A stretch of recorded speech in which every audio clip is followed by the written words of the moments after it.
কে কে ওখানে? কে কে ওখানে?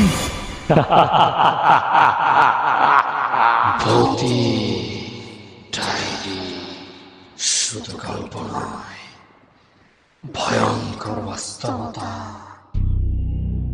Welcome back আমাদের ভৌতিক ডায়েরি আর একটি নতুন এপিসোডে আপনাদের সবাইকে স্বাগতম জানিয়ে আমি সাথে আছি আপনাদের সবার প্রিয় ইমরান সাকিব। আশা করি সবাই ভালো আছেন। তো আর বেশি দেরি না করে সরাসরি আজকের ঘটনায় চলে যাই। আজকের ঘটনাটি মেল করেছেন তামিম সুলতানা। ঘটনাটি ঠিক যেভাবে লেখা আছে ঠিক সেভাবে পড়ার চেষ্টা করছি। আসসালামু আলাইকুম সাকিব ভাই, আশা করি ভালো আছেন। আমি তামিম সুলতানা ব্রাহ্মণবাড়িয়া জেলা সদর থেকে বলছি। এটি আমার পাঠানো প্রথম ঘটনা। আমি এটি সংগ্রহ করেছি আমার এক কাছের বান্ধবীর কাছ থেকে। আসলে ঘটনাটি তার সাথে ঘটে যাওয়া ঘটনা। সে আমাকে যেভাবে ঘটনাটি বলেছে আমি ঠিক সেভাবেই ঘটনাটি বলার চেষ্টা করছি। পারিবারিক সমস্যার জন্য আমি তার নামটি বলতে চাচ্ছি না। তো বেশি কথা না বলে আমরা ঘটনায় চলে যাই। আমার বাবা মা কেউই নেই। আমার জন্মের দিনেই আমার মা আমাকে ছেড়ে না ফেরার দেশে চলে গেছে। আমি আমার নানা ভাই আর নানির বাসায় থাকতাম। তারাই আমার দেখাশোনা ও লালন পালন করেছেন। আমার বয়স যখন 4 বছর তখন আমাকে আমার এক দুঃসম্পর্কের খালামণি দত্তক নেন। তখন আমার খালামণির বিয়ে হয়নি। খালামণি বিয়ের জন্য অনেক চেষ্টা করেছিলেন, অনেক প্রস্তাব আসতো ঠিকই, কিন্তু বিয়ে হতো না। আবার বিয়ে ঠিক হলেও কোনো না কোনো কারণে ভেঙে যেত। শেষ পর্যন্ত খালামণি ও তার পরিবারের সদস্যরা জানতে পারলেন যে খালামণির বিয়ে বন্ধ করে রাখা হচ্ছে। শুধু তাই নয়, তার কোনোদিন যাতে বাচ্চা না হয়, আর বাচ্চা হলেও যাতে মৃত সন্তান হয়, এমন জটিল কালো জাদু করা হয়েছে। এই জঘন্য কাজটি করেছেন খালামণির সবচেয়ে কাছের ব্যক্তি, তার বান্ধবী ও তার বান্ধবীর মা। সেই বান্ধবী ছিল খালামণির আপন ফুফাতো বোন, আর তার মা ছিলেন খালামণির ফুফু। খালামণি আর তারা একসঙ্গে বড় হয়েছিলেন, একসঙ্গে পড়াশোনা করেছিলেন। তাদের মধ্যে কোনো ঝগড়া বিবাদও ছিল না। তবুও খালামণির এত কাছের মানুষ এমন নীচ কাজ করেছিল। এসব জানার পর খালামণি ভেঙে পড়লেন। দিন দিন তিনি মানসিকভাবে অসুস্থ হয়ে পড়ছিলেন। খালামণির এই অবস্থা দেখে তার পরিবারের সদস্যরা আর সহ্য করতে পারলেন না।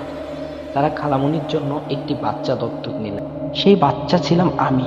আমাকে পেয়ে খালামণি তার সমস্ত দুঃখ বেদনা ভুলে গেলেন। আমাকে নিয়ে তিনি নতুন এক জীবন শুরু করলেন। আমাকে পাওয়ার পর খালামণি আবার নতুন করে বাঁচতে শিখলেন। দীর্ঘ 9 মাস পর আমার খালামণি হঠাৎ করে অসুস্থ হয়ে পড়লেন। হঠাৎ তার কথা বলা বন্ধ হয়ে গেল। 3 দিন শুকিয়ে যাচ্ছিলেন, ঠিকমতো খাওয়া দাওয়া করতে পারতেন না। তার এক প্রকার প্যারালাইসিস হয়ে গিয়েছিল। খালামণিকে ইবনে সিনা হসপিটালে ভর্তি করা হয়েছিল। 15 দিন হসপিটালে ভর্তি ছিলেন, কিন্তু ডক্টররা কোনো রোগ খুঁজে পাননি।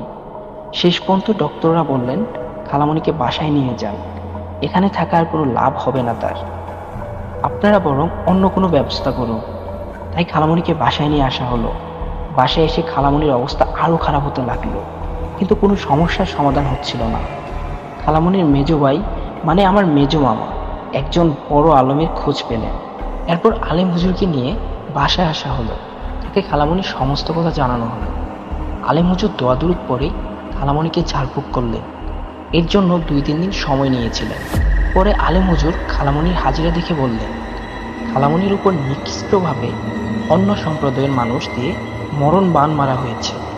খালামণির নখ, চুল, পিরিয়ডের রক্ত, পেট আর আরবি হরফ উল্টো করে তাবিজ, এই সব কিছু একটা আম গাছের নিচে পুঁতে রাখা হয়েছে। আরেকটা নদী আর সমুদ্রের মাঝে ফেলে দেওয়া হয়েছে। এই জঘন্য কাজটি করেছে খালামণির আপন ফুফু আর ফুফাতো বোন। এবার তাদের সঙ্গে ছিল খালামণির দাদি, মেজো চাচা, চাচি এবং খালামণির আপন চাচাতো বোনও। আলেম হুজুর বলেছিলেন বড্ড দেরি হয়ে গেছে, আর কিছুই করা যাবে না। ঠিক এর 3 দিন পর আমার খালামণি না ফেরার দেশে চলে গেলেন। খালামণি মরে যাওয়ার পর আমি মানসিকভাবে অসুস্থ হয়ে পড়ি। তখন থেকে আমি প্রায় চুপচাপ থাকতাম, অনমনে নীরবে এক জায়গায় বসে থাকতাম। বেশ কিছুদিন ধরে লক্ষ্য করলাম একটা লোক, বয়স 19 কিংবা 20 হবে, আমার মতো সেই জায়গায় সামান্য দূরে গিয়ে বসে কাঁদত। সে প্রায় সেখানে গিয়ে কাঁদত। একদিন এমন হয়েছিল রাত 2টো বাজে, তখন সে অনেকক্ষণ ধরে কাঁদছিল। তারপর তার ভাই তাকে খুঁজতে খুঁজতে এসে তাকে বাসায় নিয়ে যায়। বেশ কিছুদিন পর তার ভাই আমাকে দত্তক নিতে চাইল। প্রথমে আমার খালামণির বাড়ির কেউই আমাকে দত্তক দেওয়ার জন্য রাজি ছিল না, কিন্তু তার ভাইয়ের মায়াবী চেহারা আর স্বভাব দেখে আমার নানু আমাকে দত্তক দেওয়ার জন্য রাজি হয়ে যান। তবে দত্তক দেওয়ার জন্য কয়েকটি শর্ত দিয়েছিলেন। প্রতি 3 মাস পর আমাকে নানুর বাসায় কয়েকদিনের জন্য রেখে আসতে হবে এবং খালামণির প্রতিটি মৃত্যুবার্ষিকীতে আমাকে সঙ্গে করে নিয়ে যেতে হবে। সব শর্ত মেনে তার ভাই আমাকে দত্তক নিয়ে নেন। আমাকে তার বাসায় নিয়ে আসা হয়। পরে সে তার ভাইকে বলল, আজ থেকে এই বাচ্চাটা তোর মেয়ে, তুই এই বাচ্চাকে লালন পালন করবি, এর সব দায়িত্ব তোর। এরপর সে আমাকে সুন্দরভাবে নিজের মেয়ে হিসাবে মেনে নেয় এবং আমাকে নিয়ে নতুন করে বাঁচতে শিখে। আমি তাকে সবসময় চাচা বলে ডাকতাম, কখনো বাবা ডাকিনি। তবুও আমার সমস্ত দায়িত্ব সে সুন্দরভাবে পালন করত। আমার বয়স যখন 9 বছর, তখন আমি তার আম্মু মানে আমার দাদির সঙ্গে একবার তার বাপের বাড়িতে বেড়াতে গিয়েছিলাম। আমার দাদির সেজ বোনের রুমে বসেছিলাম। রুমে আমি ছিলাম, সঙ্গে আরও কয়েকজন মানুষ ছিল। আমি সেখানে ঘুমিয়ে পড়েছিলাম। আমার দাদিরা সবাই অন্য রুমে গিয়ে কথা বলছিলেন। ঘুম থেকে উঠে দেখি হঠাৎ তার সেজ বোন বলছে তার নাকি টাকা হারিয়ে গেছে। এরপর সবার সামনে বলতে লাগলো, হয়তো ভুলবশত আমি টাকাটা নিয়ে নিয়েছি। আমি বারবার বলছি আমি টাকা নিইনি। পরে আমরা সবাই বাসায় চলে আসি। সন্ধ্যার সময় সে আমার দাদিকে ফোন করে বলল তার টাকা নাকি পাওয়া গেছে। তারপর আমাকে বেশ কয়েকবার সরি বলেছিল।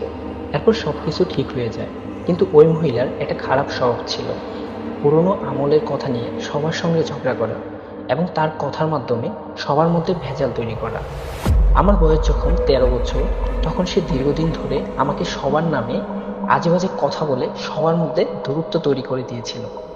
তার এই আজে বাজে কথা শুনে আমি রেগে নানুর বাসায় চলে গিয়েছিলাম। পরে দীর্ঘ 7-8 মাস আমি নানুর বাসায় ছিলাম। হঠাৎ একদিন নানুকে সব কথা খুলে বলি, এটাও বলি আমি আর কখনোই ওই চাচাদের বাসায় যাব না, প্রয়োজনে না খেয়ে থাকবো। বেশ কিছুদিন পর ওই চাচা আমার নানুকে ফোন করে বলেন আমাকে তার বাসায় নিয়ে আসতে। নানু বললেন আমাকে আর দেবেন না। আমার সব কথা তাকে খুলে বললেন। তখন সে, তার ভাই, মা বাবা সবাই আমার ভুল ভাঙাতে এসে আমাকে সঙ্গে করে নিয়ে যায়।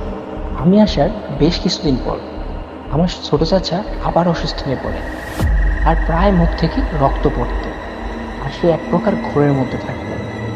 ডক্টররা কোনো রোগ খুঁজে পাননি। পরে তাদের পরিচিত একজন আলেমকে সব জানানো হয়। আলেম হুজুর অনেক পরীক্ষা নিরীক্ষা করে বললেন তাকে কুফরি কালাম করা হয়েছে, আর এই জঘন্য কাজটা করেছে তার বড় খালার ছোট ছেলের বউ। আসলে তার বড় খালা ছোট ছেলের বউ কুফরি কালাম চালাতো। শুধু তাদেরই নয়, সব আত্মীয়দের উপরেই এটা করত। কুফরি কালাম চালিয়ে সে তার বড় খালার বউ হয়ে এসেছিল। কেউই তাকে বউ হিসেবে মেনে নেয়নি।